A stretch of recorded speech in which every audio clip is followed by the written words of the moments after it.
happen. Me too. But let's leave it there and create this new version. Listen, things are moving so fast, but you're plugged into an incredible community. You're plugged into a group of humans who are obsessed on delivering you the capabilities that keep you out in front. I've had such an honor and a privilege and a pleasure to work with Igor. His depth of knowledge and the ability to make it simple and his depth of caring is just unbelievable. And wait till you see what we got planned in the community. Oh my God, the future trainings, all that. But without further ado, let's just take 2 minutes. I know Igor wanted to say hi before we introduce our guest speaker. Igor, are you there? Absolutely. Hey, everybody. So good to be here. Hey, everyone. Hey, everyone. Yes, we've been spending a lot of time in the community. It's just been so inspiring to see all of your journeys.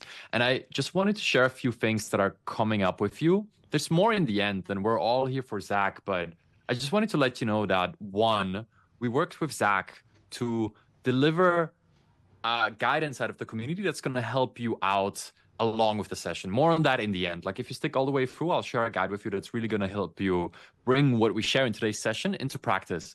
But furthermore, I also planned a training for you. I know one of the most requested things ever since the summit has been creating this clone, right? But literally like this avatar clone where it has your face and it has your voice and you can kind of use it. And the thing is, we created a guide right away. You might be familiar in the community. We created a guide on how to do this avatar of yourself. But what I decided, what I really wanted to do is personally deliver a training to you, not just guiding you through it step by step, but also showing you that there's levels to this. Because no matter how advanced you are, you can take this AI stuff to a whole different level. And we planned a training. I prepared a training for you that's going to happen on the 20th of January, I believe, right? 20th of January. You can check it out in the community. We'll schedule it. That's going to be next month's training. And I just can't wait to bring that to you. I can't wait to really show you how to combine multiple tools into a chain and yeah, just show you how that works. So I'm really excited to hold that for you.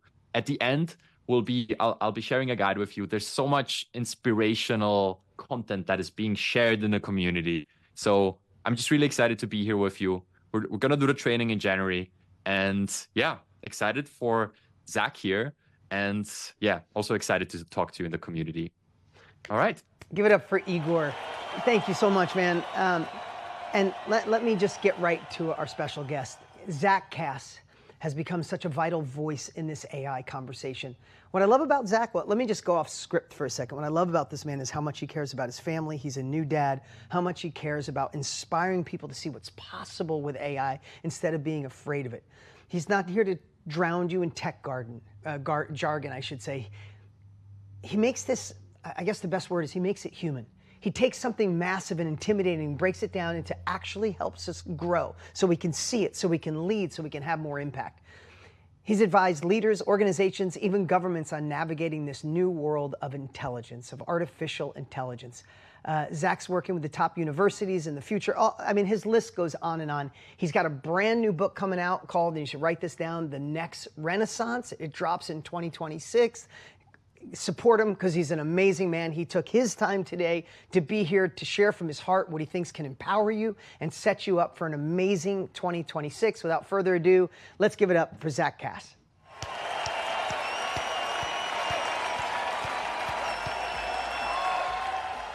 How you doing, man? Yeah. Thanks for the kind intro. Good to see everyone. Well, great. Well, I'll leave it up to you. You got an amazing group of humans here ready to learn. Dean, you can hear me, right? You all good? All right, terrific. Well, yeah. Again, thanks for the very kind introduction, Dean. It means a ton, and thanks to everyone for spending time with me today, wherever you are in the world. Given that it's such a busy time, and you no doubt could be spending it with other friends and family. Before I start what I'm going to share with you, I have an ask, and I make this ask of everyone. So if I was presenting to you live, I would make this ask of you. I'm presenting to you virtually, so I'm going to make this ask of you, and it's kind of big. I don't know that many people will do this on a virtual call, but here's my ask. For the next, say, 45 minutes, an hour, I'm going to speak to you about AI, which I've spent my career in, and I'm going to pour my heart into this. And my ask in exchange is that you give me as much attention as you can. So if you're doing something else on the screen, just consider putting it down and watching me. Again, it's a tall order because there are plenty of distractions, but I make this ask of everyone because I try to use this time as a reminder, one, that there's still a lot of really interesting learning to be done if we're intent, and two, that the device addiction is actually one of the most pernicious issues in our life, and that if we were more honest about the damage that the display distractions were causing us, we would probably really, really care about the damage that it was doing to our kids. And I use it as a chance to remind adults that they are not immune from distractions. So with that said, let me tell you about what I think is coming, which I'll describe as the next renaissance. And before I start, I am not speaking to you today because I am sure that everything I'm going to say is right. I don't mean this scripturally, I mean this directionally. And I also have learned that humility, especially at this point in history, is as important as anything else. The willingness to say, hey, actually, we don't know, but we have some pretty good ideas of what might come next based on what has come. Now, I'll start with first where we are. And where we are in AI is interesting precisely because it sort of actually never was an interesting question to ask. AI, the theory of it dates back to 1900 when we first started talking about thinking machines. And the term AI actually was coined in 1954. So we've been talking for a long time about machines that could think really well. And we started making some interesting progress in the 70s, 80s, and 90s when we were doing statistical machine learning modeling, which were basically very large if this, then that sets of rules. And they were good at things like product recommendations and search results, but they were really bad at most other things. And they were particularly bad unless you had a lot of money and a lot of resources, which most companies didn't. And that changed, and it changed in a moment that you may read about in history one day and you may not, but it stands out in the history of AI. In 2017, 8 Google researchers wrote a paper called Attention is All You Need. A research paper in which these 8 Google researchers, we now call them the Transformer 8 after the architecture that they introduced. They argued that we were building machine learning models all wrong. Instead of building models that think in straight lines, we should build models that think in parallel. And the parallelization of information is what catapulted us forward. It is what led to GPT, GPT-2, GPT-3, and of course, GPT-4, on which most famously ChatGPT was trained and had its major breakthrough. Now, those text models were amazing. What was really incredible and surprised a lot of people were the image models that came next, also transformer architecture. Then the video models. Then the speech models, then the vector and 3D imaging models, and now the math models. It is incredible. And at this point, it's become very hard for me to demo AI in a way that actually captures its full capability. And so I'll leave that to Igor and some of the other experts on this, but I will simply say this. When people ask, where are we? What are we building? What is AI today? This is my answer. We are building machines that possess human intellectual equivalence, and now, in some cases, superiority. Machines that can do what the human brain can do. And I use this as a heuristic because it's helpful for people to make sense of where we've come and where we're going. It gives people some frame of reference on sort of the point in the distance that they should expect AI to achieve. And that's interesting. That's obviously fascinating. But the evidence of how well we're doing is the thing. It's remarkable to consider how good these machines have gotten. We went from building machines that could barely tell you if a tweet was positive, negative, or neutral in 2019 to machines that could do incredible multi-step, multi-environment research on a given product or service, purchase it at the best rate for you, and even conduct the return or exchange automatically. That's how far we've come in 6 years. And again, the demos will speak for themselves when Igor and the other team show you, but I'll leave this with you. And somehow though, this isn't even the coolest part of what's happening. This isn't the best news in AI.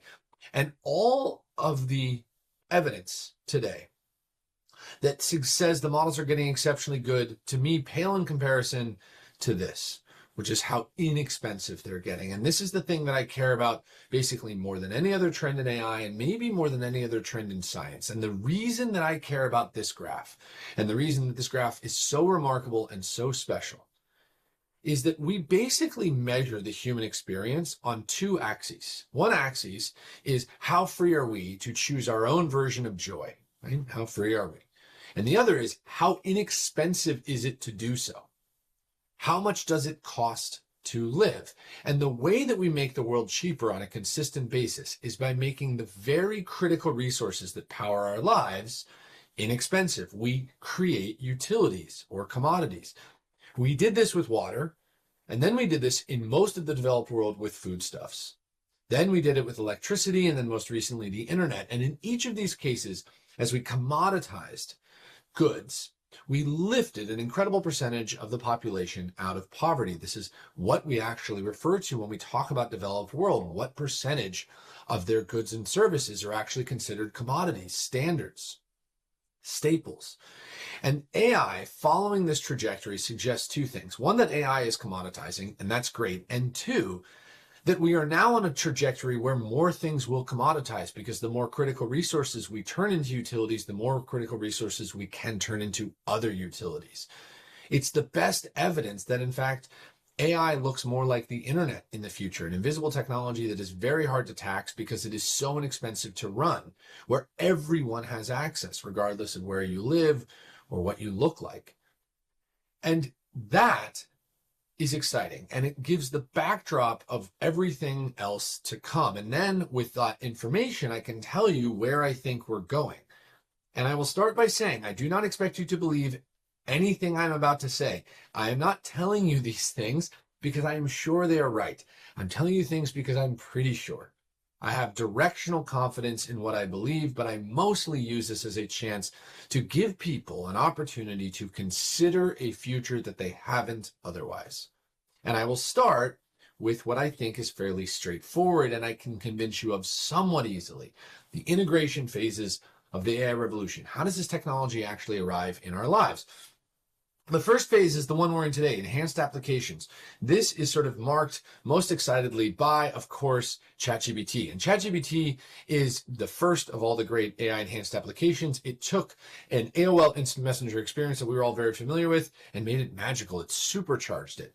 We turned around one day and all of a sudden we had this wizard in our pocket, and then everyone wanted to create a wizard in their pocket, and there was this incredible rush to build AI enhanced applications. Now, what's remarkable about this is that it doesn't take full advantage of everything AI can do. It doesn't even come close. And that introduces the phase that is coming now in 2026, autonomous agents or agentic AI. So much has been said lately about agentic AI. And if we were in person, I would ask you all to raise your hands and tell me who had seen it or heard of it. But given that we are not, we can do a poll later. For now, what I will say about agentic AI, for those of you who have heard of it, is it seems to me these days a lot like teen sex.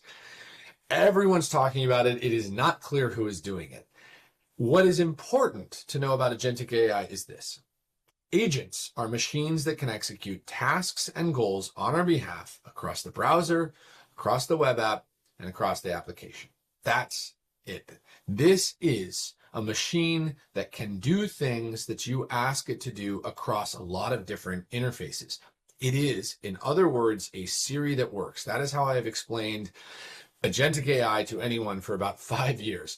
And amazingly, about a month ago, 2 months ago, I told a room of people, I made this joke, and I found out very recently that Adam Chire, the founder of Siri, was actually in that room, and he was not at all impressed. But that's okay. He should have built a technology that works, in fairness, and Apple should have at least improved it, because now we have a bunch of false dawns. We've created a bunch of technologies that promised it would do a bunch of stuff for us, but never actually did. Now, what's amazing about agentic AI is sort of two things, and I will tell you the things that I think not a lot of people are talking about that will matter for you. The first, as we build an internet for agents, we are going to rewire the fabric of the internet. As we start to assign more tasks to agents, we will actually redesign how the internet looks and works. When we built the internet originally, this is an important history lesson, we built it as a library. We built it as a place for researchers to come and put their papers and tell other researchers to go look at them. And for a couple of years, it was a true panacea of information exchange. Smartest people in the world put their research papers somewhere that other really smart people could read. And then one day, this brilliant marketer probably walked by and saw this internet and said, you know, the optimal state of this thing is not a library, it's a shopping mall. And built the browsable HTML internet and e-commerce. And in a moment, we connected the entire world on an e-commerce basis such that you could purchase a good or service from anyone else on earth, no matter who they were or where they were. And that was great, but it was actually the first corruption of the internet, because what it did is it created an internet that became very hard to use for its most basic purposes. Because if you're honest, the internet has become now a shopping mall, an enormous series, trillions of billboards that require you to navigate all the people that are trying to steal your attention. And the attention economy has created a very broken, browsable internet, because everyone is required to sell you all of their goods and services as soon as you arrive on their website. And that's not really anyone's fault. It's just what we ended up building. I'm reminded of this every time I go to my bank's website. I log into my bank's website, I authenticate, and then they offer me immediately a credit card that I have owned for 12 years at a rate that I would not want to pay, because they have to. They know who I am, they know everything about me, and somehow they're still selling me a bunch of stuff that I already have. And it is a reminder that we have created an incredibly distracting online space. And when we realize that agents can do a lot of things for us on the internet, what we are going to do is task our agents with a lot of things. And we're going to discover that I don't actually want to go to my bank's website. What I want is my account statement. And what I really want is for my accountant to have my account statement, and my agent can probably do that. There is a future in the distance where we spend far less time on websites, and what I call the end of the HTML browsable internet is coming. It will be replaced by a TXT or XML internet, an internet of trillions of word files that are actually far more efficient because they're designed not for our eyes, but for our agents. And when that happens, we are going to discover how many preferences we actually have, which is the second remarkable thing that agents are already changing. What do I mean? Many people on earth aspire to have an assistant. The idea that someone will do work for you that doesn't serve you, or that offers you more leverage. And anyone with an assistant will quickly realize when their assistant goes on vacation or quits, all the decisions that they have been making for them that they didn't even consider. And the fascinating thing about assistants is they often end up making far more decisions in a day than their principal or the person they work for, because there are so many small decisions to be made. In fact, we on Earth today in the developed world make about 125 purchase decisions a day, which is about 100 times more than our great-grandparents. And you're reminded of this when you walk down the shopping mart aisle, or when you walk down the toiletry aisle in your local grocery store. Do you need to choose from 40 toothpastes? No. Optionality is a great thing. It's a sign of an abundant economy. But the reality is that much choice doesn't actually help. And most people don't have a strong preference for toothpaste. They just pick the one they've always picked. Now, this is interesting because as soon as everyone has an agent that operates like their personal assistant, a lot of people are going to discover very quickly how many personal preferences they actually have. And my thesis is we have far fewer than most people think. Now, I say this to you for two reasons. One, you have to figure out very quickly what your preference stack is. What are the things that you feel strongly about, and what are the things you are willing to outsource? Because you don't actually want to get this too wrong too fast. There is an inclination to automate way too much because of AI in a world where we lose our humanity, but also lose our interest in a lot of things that actually matter to us. I study a thing called the automation boundary, which proposes in a world where you could automate everything, where would you stop? The other reason it matters is if you run a business, you're going to figure out very quickly where you sit in your customer's preference stack. Are you someone that they must purchase from? Or are you a commodity offering a good or service that can be disambiguated or disintermediated? Now, somehow, the agentic internet isn't even the most interesting thing on the horizon, because the most interesting thing on the horizon is, in my opinion, the natural language operating system. And the natural language operating system is, as best I can describe, a future where we discover two really amazing things. The first thing that we discover is that the device is far less important to us than we realized, and specifically the display. That we realize after 30 years of running an experiment with this machine that it doesn't actually make us happier. What we want is not to stare at a screen. What we want is to get work done, to get stuff done without actually being distracted constantly by all the things that are required. The natural language operating system is a future wherein the screen fades away because so much more can be automated through natural language. And the other thing that we realize is that machines should not require exceptional amounts of training in order to work well, that the best machine should actually work passively in the background, this theory of ubiquitous compute. The natural language operating system is a fabric of internet wherein wearables, watches, rings, wallets, glasses, connect seamlessly to software such that you can live a far more efficient life without actually having to do a bunch of stuff on the computer. And that then introduces the biggest idea I can offer you today, the one that many of you may think about and sort of disagree with, but the one that I think is almost certainly on the horizon at this point, which is the theory of unmetered intelligence. And the theory of unmetered intelligence is a term that I coined in 2021 when I was traveling the world showing CEOs GPT-3. And GPT-3 was one of OpenAI's original models. And we would sit in these boardrooms and we would show the CEOs these incredible models. And at the end of the meeting, they would say, "Who cares?" And after a while, we were like, God, why doesn't anyone get it? Then we realized, that the technology was actually very slow, very expensive, and it wasn't that good. And so we tried something else. In June 2021, I will never forget this, in a meeting in Dallas, Texas, with an energy company. I walked into the boardroom. We showed a 5-minute demo of GPT-3. We closed the laptop, and then we said, now, imagine it got a lot better, a lot faster, and a lot cheaper. And specifically, what we said is, imagine if we built GPT-4 or 5. What we went back and wrote about and proposed was a world where the model performance continued to accelerate, the model cost continued to decline, and the collective compute power made an individual cognitive power pale in comparison. Now, I'm not talking about the loss of identity and the loss of self. What I'm talking about is the utilitization of intelligence. Much like the internet utilitized information, so too do I think AI will utilitize intelligence. Now, let me be clear about something else. I am not proposing universal brilliance. I am not proposing that everyone will be smart. In the same way that internet, which commoditized information, does not mean that everyone does research. And in the same way that literacy does not mean that everyone reads.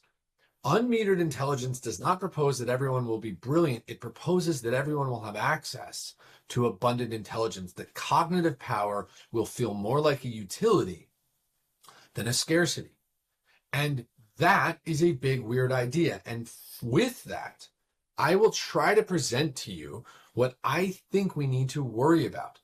What is a future of unmuted intelligence where the models get really good and really cheap and embed more seamlessly into our lives? What do we need to do to make sure this goes right? And I will start by telling you how I think we need to guard against the downsides. What do I think unmetered intelligence will do to complicate and compromise our lives? And I will start by saying my aim here is to provide a nuanced, objective view of the things that I think don't make headlines, because there is so much doom and gloom, but none of it is very clear. And so my hope is to actually clarify for a lot of people what this actually means for you. Now, I'll start with the simplest and one of the most popular theories to talk about, my theory of idiocracy.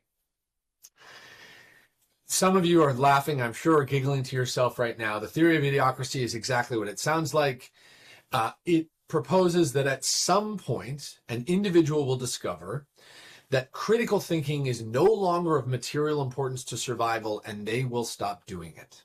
Now, when I talk about idiocracy, there is some collective groan of agreement that comes out where people go, yeah, I sort of observe that. And in fairness, I do too, and empirically, the stats are a little troubling. Now, something I will say before I start. Idiocracy as a theory actually predates AI. The idea that someone does not need to critically think in order to survive is actually an economic issue, not an AI issue. We've created so much wealth in this world that if you want to do very little and subsist, you can. There is no longer a lot of requirement on an individual cognitively in order to live. And for many people in the developed world, they have actually discovered that they can sit on their couch all day, doom scroll, order DoorDash, check out, and it will work out just fine. And I argue that AI is exacerbating the problem, but it didn't cause it. What caused the problem is we actually created a lot of stuff. We created enough stuff that's really cheap that people don't have to do much in order to gain access to it. Now, what's interesting about idiocracy is it does seem to be affecting different generations differently. And for right now, the younger generations seem a little more susceptible. In fact, it looks like Gen Z will be the first generation in many to not be materially smarter than the last. And in fact, it appears that Gen Z might end up being less intelligent than millennials. There is a rising rate of literacy, a decline in motor function. Gen Z is less likely to ride a bike and swim. These are not great things. And yet, buried in that data is something really profound and exciting. Many parents on this call, if I asked you, is your child smarter or dumber than you were at this age, would actually propose that your child was smarter than you were at that age. And that is because if you are on this call, there is a confirmation and signaling bias. You are enriching yourself in a way that you have probably encouraged your child to do, and you are taking advantage of technology that your parents could not have imagined, in this case a Zoom call, to learn about a thing that you wouldn't have otherwise learned about, and you're doing it because of personal agency. What we are discovering right now is that while Gen Z on average appears to be bending slightly down, Gen Z at the top of the curve is accelerating up. Young people are overperforming in so many incredible ways, physically, artistically, science and culture. There is so much contribution right now coming from the young population because they are using the technology that no one could have imagined they would ever have access to. And so what I argue we are observing is not just plainly idiocracy, a world where everyone gets dumb because they can, but something more nuanced, an actual K-curve, a world where if you want to do nothing, if you want to sit on your couch, if you want to doom scroll and order DoorDash and call it a day, you can. You don't have to get a driver's license. You don't have to get any qualifications anymore to subsist. And if you want to explore the limits of your personal capacity in every direction, you can too. You no longer need to go to university to spend time with the smartest people on earth. You no longer need to go to a university to get credentialed in a really interesting thing. You don't even need to go to university to try things out. There are so many exciting maker spaces and places around the world to allow people to explore their ideas and their hobbies. And so what I argue we are observing is a K-curve that is defined specifically by agency and personal responsibility. How badly do you want to accomplish something? The extent to which you want to achieve something is a much greater determinant than ever before, and the degree to which you will. And we should start reinforcing that idea at a much younger age. I argue we should start teaching agency in schools as fast as possible. The idea to a child that your actions have consequences, that you can achieve a lot if you want, that in fact you don't have to learn at this specific rate, you can learn at a much faster rate. Or the idea that if you're not really interested in something, that might be okay too. because what we really want is to give people a sense of wonderment about the world that they are entering. The second thing I worry about is my theory of dehumanization, and this one is slightly more sobering for Gen Z, because while many parents on this call would say, oh yeah, my child is definitely smarter than I was at that age, most parents on this call would say that your child is far less social, and that is not actually just your imagination. That is empirically true. Gen Z has an exceptionally high rate of reclusion and isolation, which is driving depression and anxiety that is epidemic. And it is sobering to even talk about. Frankly, it is actually hard to acknowledge how much damage the device, and specifically the screen and social media, has done to young people without being very heartbroken. We gave kids a screen and social media without ever considering the actual cost, and we now have to pay that debt down. There is a lot of healing to be done, but the good news is we can do it. And now we have to talk about how we solve for it. Because in a world where people have found more interest in a digital reality than a physical one, there are a lot of interesting solutions. The first solution, which is what Jonathan Haidt proposes, the author of The Anxious Generation, is that we need to make phones illegal in schools and ban social media under the age of something like 15 or 16. And he's having a tremendous amount of success with both of these policy measures. Florida recently passed no phone zones, California is on the way, and lots of other states and municipalities have taken up arms. Denmark and Australia have actually made social media illegal under the age of 15 and 16 respectively, and it's having a pretty good effect. Now, I think that's great, and my argument is good. Policy is good, but prohibition doesn't work as well as we want it to. You cannot simply say to a child, don't do this thing. What we do know works are incentives and taxes. And I argue that if what we are facing right now is a world where people are more interested in the digital reality than a physical one, we should reinvest in the physical reality. We should reinvest in the world, the physical world that we have long forsaken.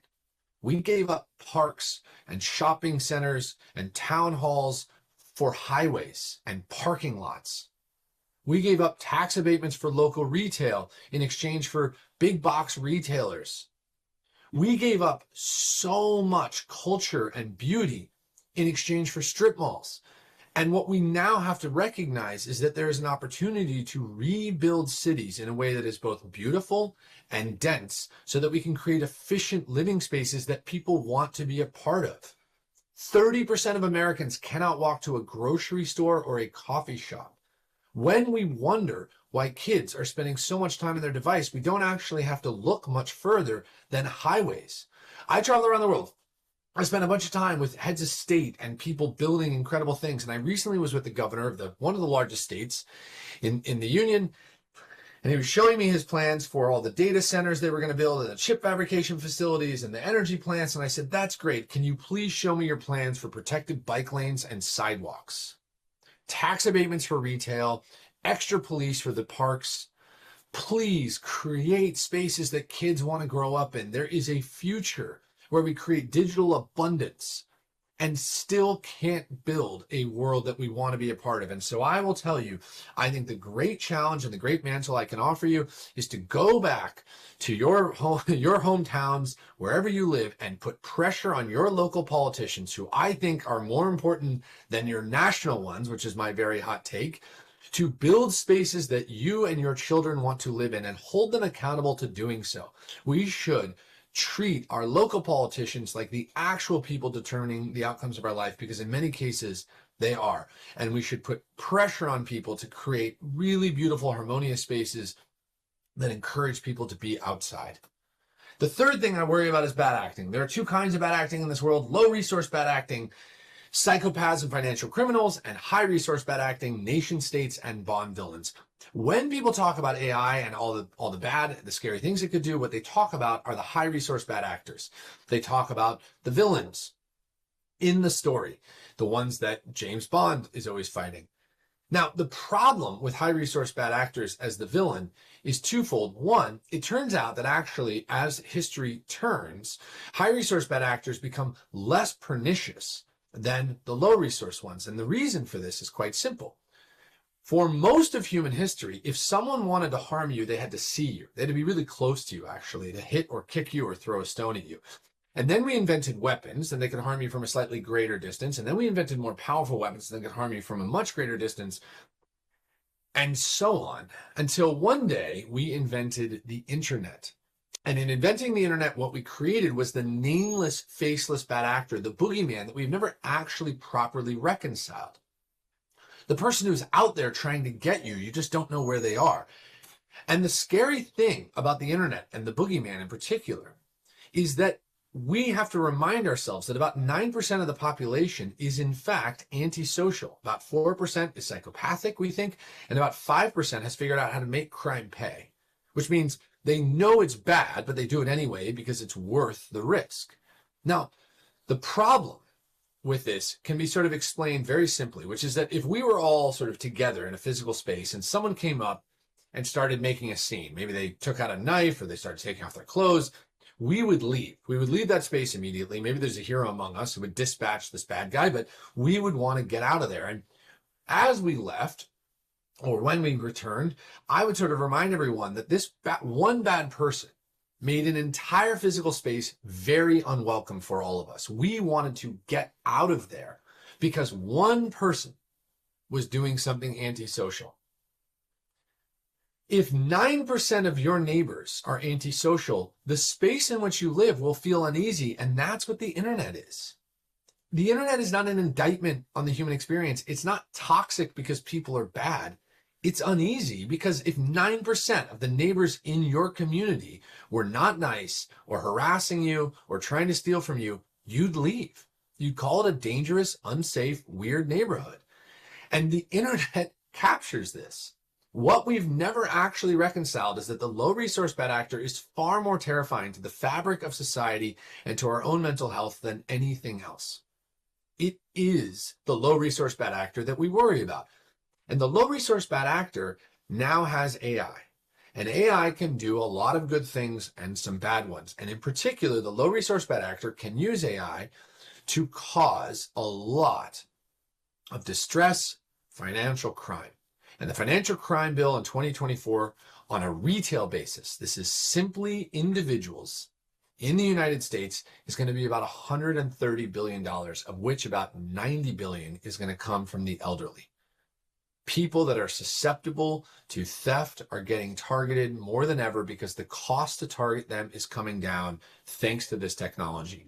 And I talk about this as much as possible. And we have two things we have to do now. One, we have to better educate the population that is susceptible to protecting themselves. And two, we have to put incredible pressure on our policymakers to make it terrifying for people to pull at the fabric of society using AI. We need to pass laws that terrify people such that if they get caught, they get punished in the most punitive way. I worked on policy in Florida that very recently passed, I'm quite proud of, that says if you get caught stealing or attempting to steal from a senior citizen in Florida using technology, which we broadly defined, you are extradited to Florida. You are sent back to the state where they will have you stand trial for up to 25 years in prison for attempted financial crime. Good.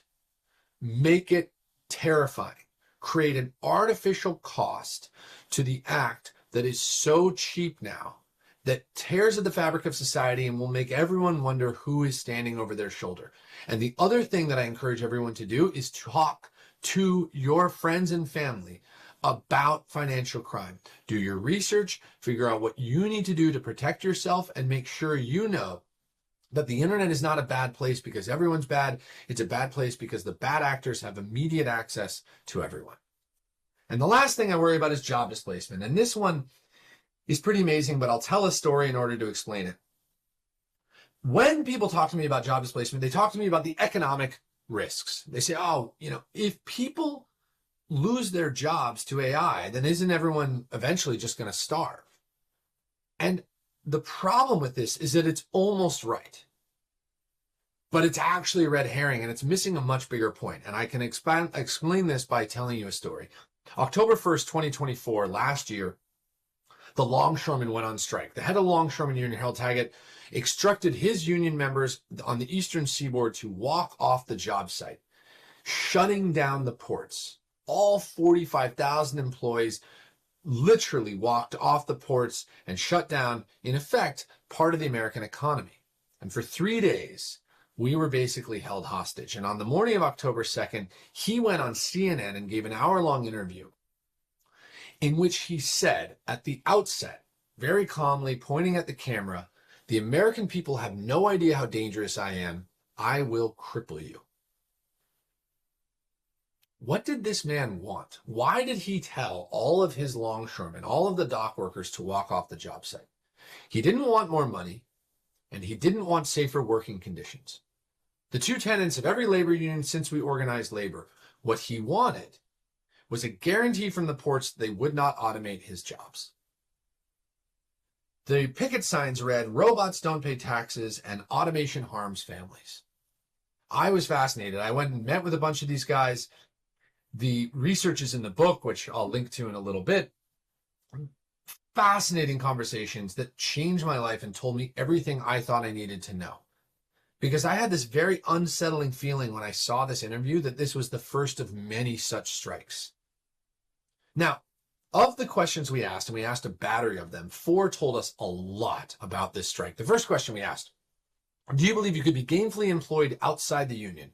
90% of the respondents said agree or strongly agree. They talked about construction as being a very popular industry, and they all knew that there would be plenty of work that they could find. Second question, was anyone in your family in the union? 90% of the respondents had a family member in the union, father, brother, uncle, or grandfather. Third question, do you want anyone in your family to join the union? 95% of the respondents said yes, and 1 said they were going to continue having children until they had a son so that their son could join the union. And the last question, what is the most important part of your job? And the most common ranked choice answer was community. This strike was not actually an economic issue. One of the questions that I asked at the end of every interview was, who benefits economically if we automate the ports? I'll ask this of all of you. Who benefits economically if we automate the ports? Everyone. Including, eventually, the longshoremen and their kids.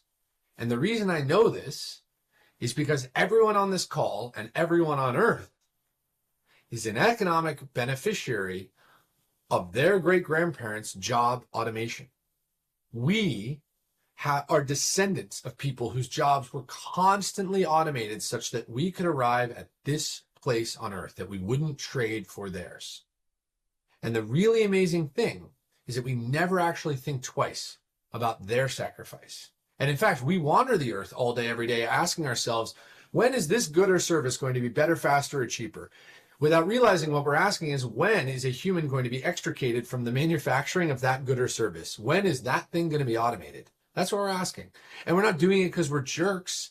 We're doing it because we are rational economic actors conditioned to believe that the world should get better, faster, or cheaper. And if you stare at this long enough, the picket signs that read, "Robots don't pay taxes and automation harms families," in fact mean automation doesn't necessarily make me starve, but it makes me wonder who I am. Because what we're facing now, I think, is a very real crisis, but it's not an economic one, it's an emotional one. I think the future will have more work. I'm also certain that if we actually automate everything, the future will be economically exceptional. But that doesn't take away from the fact that we have attached more and more of our purpose and identity to our job. And in a future where that work changes frequently or a lot, it will be much harder for people not to make money or to have food, but to answer the question, who am I if not for this career? And I don't have a great answer to this. I actually don't know enough about this problem yet to give anyone much real advice except to point at it. To point at it and say, first, a lot of jobs are not going to automate because of political protection. The longshoremen got 4 years because of this strike, and many other industries will get a lot more time. Plenty of jobs are never going to automate, perhaps, because the politicians will see to it. But the other thing to consider is that as jobs automate, we will almost certainly discover new work. And the real question is, can we effectively extricate our purpose and our identity from our job? I happen to believe that humans are on Earth for a lot of magical reasons, one of which may not in fact be to labor. And we have to figure out, probably pretty soon, how much of our humanity we can rediscover before we actually fully resist automation, not because it's not improving the economic outcome, but because it's harming our emotion too much. And we should probably start challenging kids to think about the world as a place to explore, and reminding them that the most important thing they can do is spend time with friends and family and physical community. Now, with that said, let me tell you how I think this goes well. Now that I've sufficiently scared you, I will tell you how I think this goes well. And the spoiler alert, I think it goes really well. I think that unmetered intelligence may meaningfully reduce suffering and increase joy. And here's how I think it happens. First, AI and all technology is going to lead to the massive expansion of human potential. What one person can do today is about 90% more than what one person could do in 1995. About 400% more than what one person could do in 1960, and about 1,000,000% more than what one person could do in 1800. On an economic basis alone, we are ripping. On a GDP basis, we are doing exceptionally well. On a GDP per capita basis, we're doing really well because technology allows us to do so.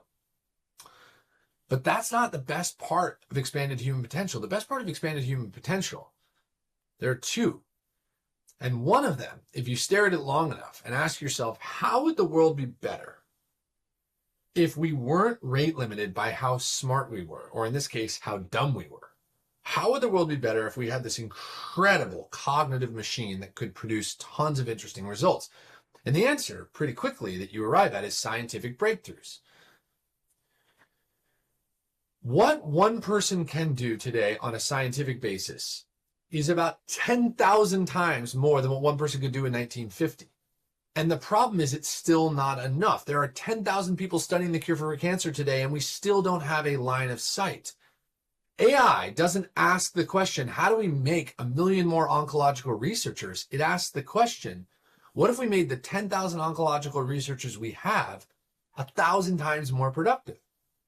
And that's what we're doing. The indicators here are not blinking, they are flashing green. We discovered our first antibiotic in 60 years recently because of AI. We split HIV out of DNA recently because of AI.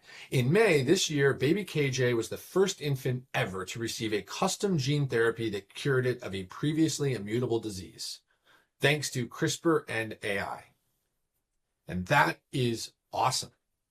As a father of a 2-month-old daughter, the thought that she would have an immutable disease that could be cured by this technology gives me so much hope and excitement for parents around the world who watch their children and their friends and family needlessly suffer because we cannot produce cures fast enough.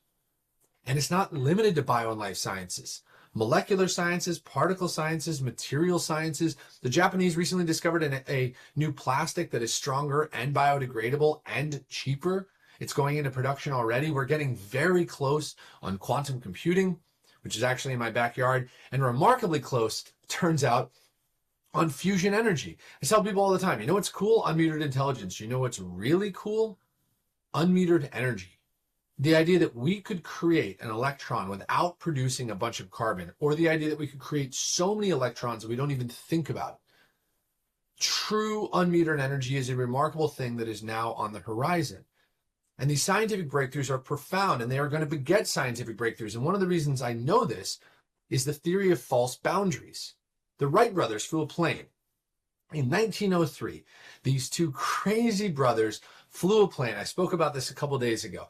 And the amazing thing about the Wright brothers is not that they invented the plane. That plane doesn't actually serve as the basis for any aeronautical engineering.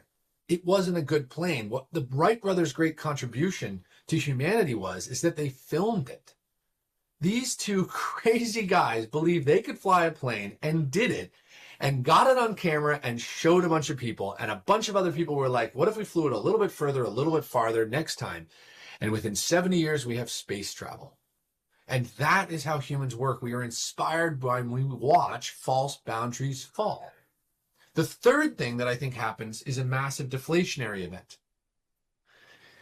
And this is a very hot take. It's my second hottest take, I will say. When I talk about the world getting less expensive, people get really upset with me. And I get a lot of vitriol online because people say, no, things aren't going to get less expensive. Look at how expensive things are getting. And very recently, someone asked me if I'd ever been in even a grocery store. I get it. I know that a carton of eggs is more expensive today than it was 3 years ago. And also, what I have to remind people is a carton of eggs has basically never been less expensive in human history. We observe the commoditization of so many goods and services that we have come to take for granted. And when they get slightly more expensive, we get very bothered. And on the whole, discretionary income is so much greater than it has ever been, to the extent that the average American, for the first time in our country's history, is planning or has taken a vacation outside of the country, which is a really amazing thing because we've materially lowered the cost of air travel and hospitality. And the problem with all of it is that where people really fight this is not that discretionary income is actually getting better. It's that three things are getting more expensive: housing, healthcare, and education. And they're right. They're absolutely right. And when they talk about it, it is sobering. And I have to remind them that these three things are getting more expensive, and that also this is not a failure of technology, it's a failure of policy. It's not that we don't know how to make housing cheap. It's not that we don't know how to make education cheap. It's not that we don't know how to make healthcare cheap. It's that we chose not to. And in fact, we chose to make it more expensive. And this, to me, is one of the great indictments of our current ruling class, which is that for almost 500 years, every ruling class had the great privilege of passing their luxuries to the next generation as commodities, and ours broke that promise. Sometime around the 90s, they pulled the ladder up and said, you know what? This is all just fine. Everything can stay just as it is, and we watched all the things that we need most get more expensive. And where AI plays into this, you ask, is quite simple. The reason that I'm sure technology makes everything less expensive is because everything that can get less expensive does. This LCD screen that I'm looking at you on cost me $300. It would have cost me previously $4,000. The machines that we use are basically free today compared to what they would have cost even 10 years ago. The average American household now has a car per driver or driver licensed driver. Everything that technology can drive the cost down, it does. And we are going to see the deflationary power of AI impact markets that allow it to be impacted. And then we're going to turn around and stare at the very expensive markets and say, why? We are going to point at our politicians and we're going to say, why the hell can I drive across Los Angeles in an autonomous vehicle for $10, but a trip to the emergency room 5 blocks away in an ambulance might actually bankrupt me? What is going on? And that is the moment where we get to elect politicians and policymakers that see technology as a means to drive access of goods and services. We need to elect people that see this technology as an opportunity to make everything that humans need to live more affordable. Housing, healthcare, and education in particular. This is our moment, and this is an incredible one to start actually exploring what it would look like if the three things that we have long talked about as being prohibitively expensive for a lot of people were a lot less expensive. And the last thing is time. And this, it turns out, is my hottest take. I think we're going to get a lot more time. I think we're going to live longer than most people think. I think we're going to live quite a bit longer than anyone is anticipating. But that's not even the craziest thing I think. What I think is that we're going to get more time back in the day. I think we're going to work less. I don't think we're going to stop working entirely, but I think we're going to work less. And some people may actually end up doing whatever they want. And when I talk about this, people get really upset. The older generation say, no, there's no way. And the reason they say no, I've observed, is the idea of identity displacement. They can't imagine themselves retiring. What will I be without a job? So they certainly can't imagine a younger generation never having one or not having a consistent one.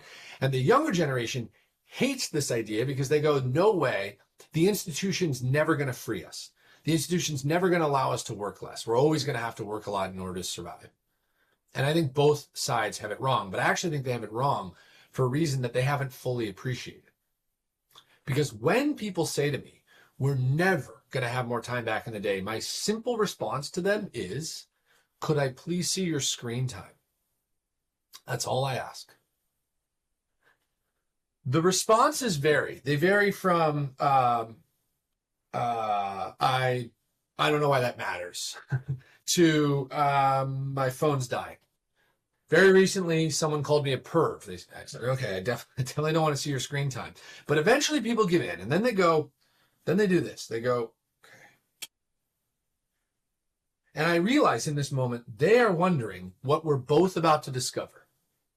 They are wondering how much of their day they waste on their device and how much I might judge them. Because the fact is, we carry so much shame with our addiction to the device. We wander the earth so addicted to our screens collectively, and when we talk about it, we project the problem. It's the kids. Oh, the kids. The kids, they're so into their screens. Yeah, except the average Candy Crush user is a 59-year-old woman. I have to remind people that this is a multi-generational issue. Go get on a plane, walk to the back of the plane, walk to the very front. If they let you in the cockpit, you could go into the cockpit. Everyone on their device, probably Candy Crush. It's a huge problem. I think the reason that we hate the idea of free time is because we forgot what it feels like. My theory is that technology has a bad name in society right now because it is synonymous with the screen, when in fact technology is so much more than that. It's not the device. It's all the things that make our lives run well so that we could spend more free time with friends and family. We've just lost it and surrendered it at this altar. And my point is that we should now really reconsider how we want to best use our free time, because the purpose of technology at the end of the day is to maximize human potential and happiness. We build this stuff not to trap ourselves in it, but to free ourselves. And having this conversation out loud with as many people as possible is one way that you will rediscover, one, what it is you want to do with your time when in fact you get asked, what do you want to do today? And also to help other people remember that the best use of their time is probably time with friends and family and physical community. And the reason I know that is that's been true forever. That's the best part about being human. Our happiness function is quite simple, and we should use technology to optimize for it. And really quickly, before I go, I'll tell you how you can prepare. First, anchor and adapt. Anchor to your mission, vision, and values. Be super clear in this ever-changing world what it is you want to accomplish, what it is you stand for, and your principles, and be very firm on these things. It will be so easy to be a candle in the wind and be adaptable to your ways and means. Be adaptable to how you accomplish what it is you accomplish. The reason you're here is to learn a bunch about AI. You probably didn't know anything about AI maybe 3 years ago or even a year ago.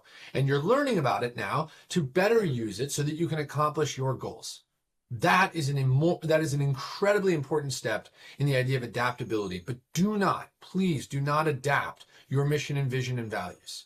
There is so much in this world that we should still be anchored to, so many principles we should still have. Second, learn how to learn. Young people ask me all the time, what should I study in college? I have a very simple answer. Well, actually, I should note, what they're asking is, how do I make a lot of money? That's what they want to know. How do I make a bunch of money? And the problem with my answer is, it doesn't matter. I disappoint them every time because I have to remind them that, in fact, the purpose of college is not to make a lot of money anymore. It's probably to socialize and to learn how to be an adult. And if you're going to go to college, you should remember to go to a place with a great football team. It's more fun on Saturdays, but also you should remember that actually going to school now is the act of learning how to learn. Learn how to learn such that when you graduate college, the thing you learn, even if it has commoditized, has taught you how to learn other things such that your employer can be inspired and excited to see all the things you are capable of doing. The point is not to master, it's to be capable of mastery. And the last, design around things that AI cannot do. I get asked so frequently, what are all the things that AI is going to do next? What's going to commoditize? How do I even stay relevant? And I am so excited, having run this experiment and studied this with a bunch of very big companies for a while, to arrive at a very high conviction answer that makes me warm inside just to say. Because in a future of unmetered intelligence, where the machines are getting very smart, They are decidedly struggling at something else, which is our most humanistic qualities. The simplest answer that I provide in the book is be human. The most amazing way to prepare for a more abundant, intelligent future is to simply be more human. And I have studied this 1,000 different ways, and some of you have heard me tell the story about my dad, which I don't have time to share today, but is captured in the book. But I will simply say this, having explored the most effective qualities of the highest performing people in an environment where technology is becoming far more abundant, the things we should start challenging our children to be great at are not necessarily math and science. Their adaptability, their curiosity, their empathy, courage, wisdom. I would add humor to this list. I think the days of being effective because you're the smartest person in the room are probably over. And in fact, you need now more than ever to be the most human person in the room. And the last thing I will say is this. Today is the best day ever to be born, and tomorrow will be too. And if you disagree with me, unfortunately, you're wrong. But even if I can convince you of this intellectually, I cannot necessarily convince you of this emotionally. We've been together exactly 1 hour right now. And in this time, I've provided a bunch of historical evidence that suggests the world is getting better all the time. And you might be able to look at this and say, yeah, okay, I believe Zach, but I don't feel it. I can't gutturally believe this. And the reason for this, unfortunately, is that you are overexposed to negative information and you are underexposed to positive information. You have, we all do, a negativity bias, a selection bias, a confirmation bias, and what we call rosy retrospection, which tells us the past is much better than it actually was. And they actually haunt us. They are born, inherited from people that literally had to run away from woolly mammoths. And they don't really serve us anymore. They haunt us because we can't actually celebrate a world that is in fact getting better. We are so fixated on all the things that are breaking. And it's true, plenty is breaking. There are lots of problems in the world, but we should not just point at the problems. We should point at the solutions.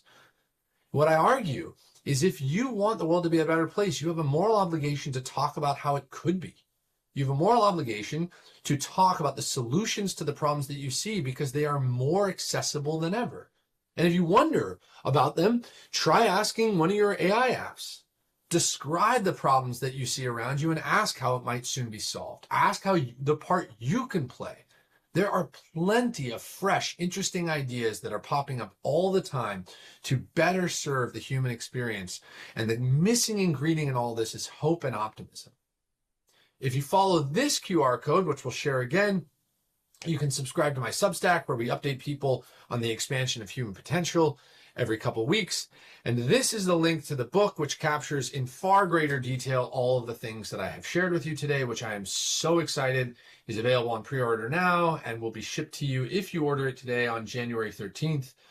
I have learned a lot in the process of writing a book. Well, the early reviews are quite good. Kirk has called it a refreshing, well-crafted treatise on all the good things thinking machines can bring.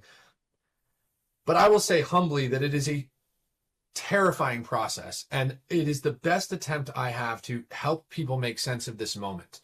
And it is flawed in some obvious ways, but I am proud of the fact that at the very least, I have taken everything I've learned in a 15-year journey of AI and given people a very clear reminder that the world is better when we are more human together.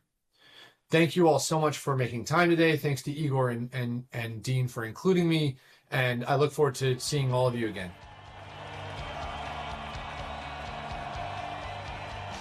Yes. Yes. Zach, thank you so much. What a message. Like, just seriously from my heart, thank you for sharing. We were really debating where we want to take this community and what the purpose of all of this is. But rather than us telling you, how about us acting in a way that represents what we believe here? I think what Zach just shared there and this optimistic outlook on technology, that is kind of obvious if you look at the history, that as he outlined, right? Things keep improving. Us humans, we're really good at improving things. But even more so, we're just good at, it just really makes me think how we forget like what this is all about sometimes. It's about the connection between each other.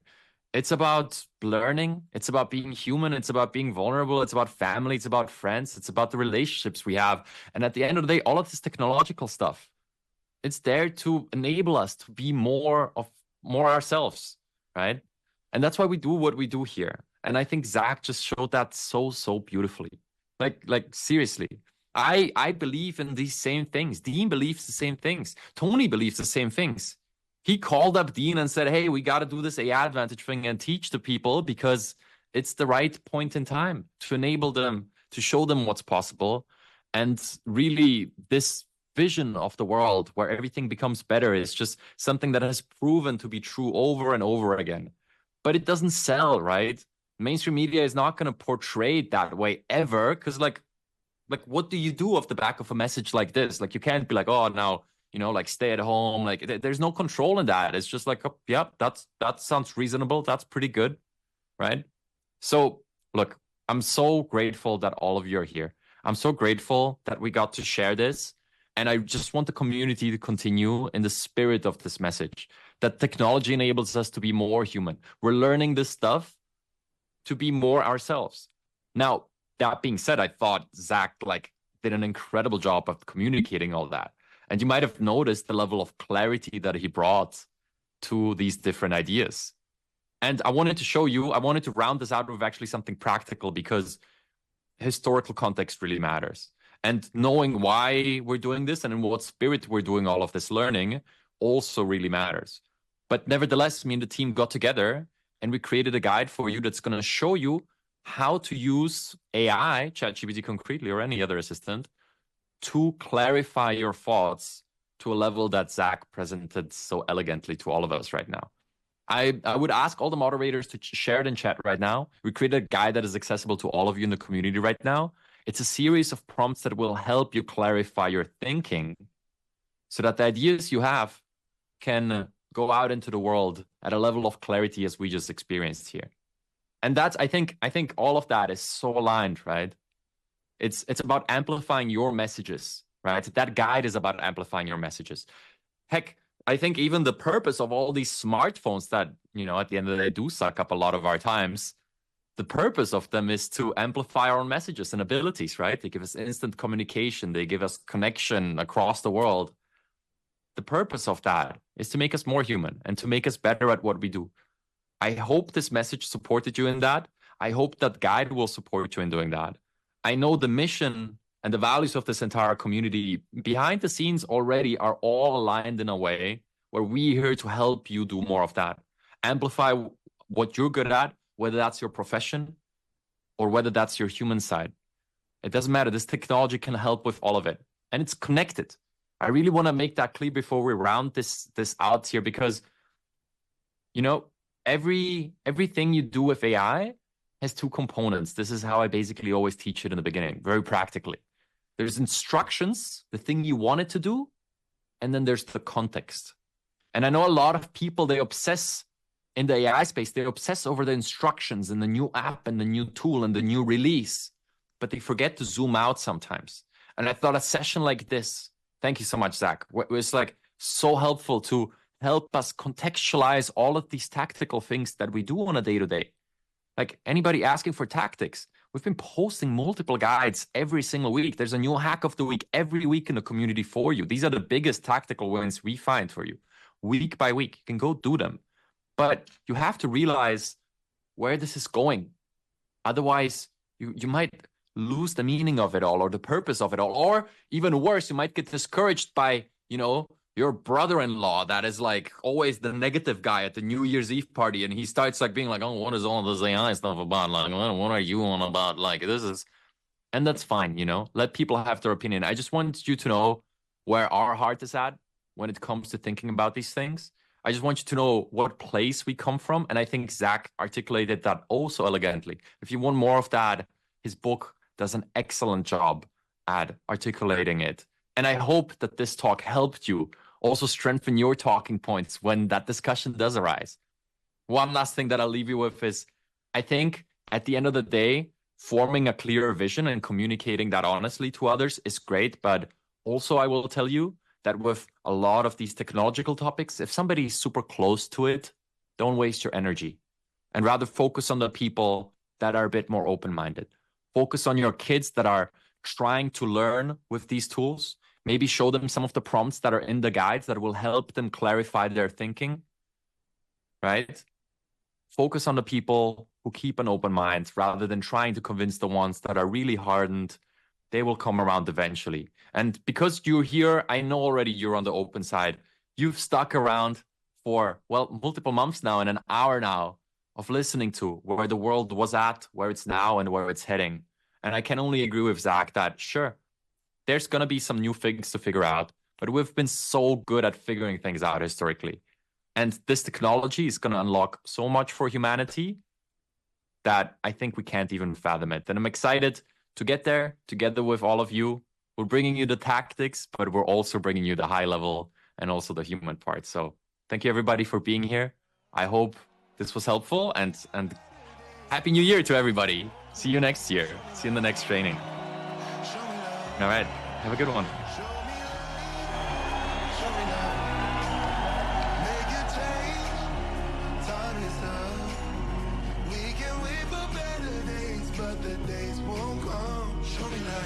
Show me love, this is all we got. Show me life, show me love, this is all we got. Show me love, this is all we got. Show me love, this is all we got. Show me love.